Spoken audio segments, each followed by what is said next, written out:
Hello sir. දැන් කවුරුත් මං කියන දේ විශ්වාස කරන්නේ නැහැ. දැන් මං කොහොම කිව්වත් මේක කවුරුත් පිළිගන්නේ නැහැ. ඔව් සර්. ඔව් සර්. හරි සර්. මං ඒක දැන් දාන්න. හරි සර්. මේක දෙඹරේට ගලක්. මේක ඇවිලෙනවා ෂුවර්.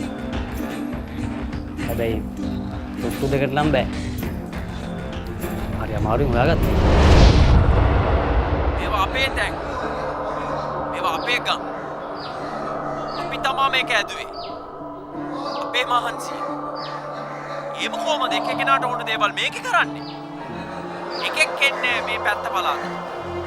යකෝ මුන්ටමගේ රටක්නේ බලපංකෝ මුගේ කතාව. අපි බලලා හිටිය හොඳට ඉවරලා යන්න. යම.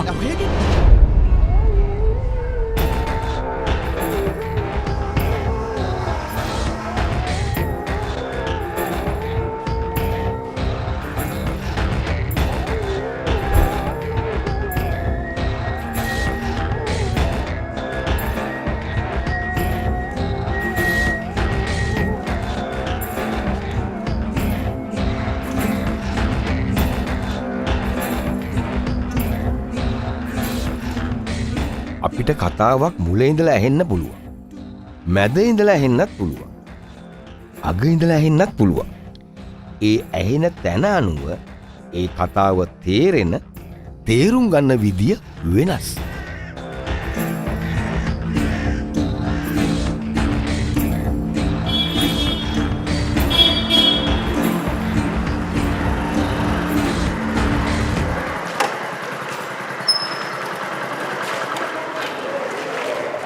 මෙතන සිද්ධ වෙලා තියෙන ඇත්ත කතාව මේ තරුණයා ලයිව් ඇවිල්ලා කියලා තිබුණේ පොදු තැන්වල කුණු දාලා අපවිත්‍ර කරන්න එපා කියන පණිවිඩය.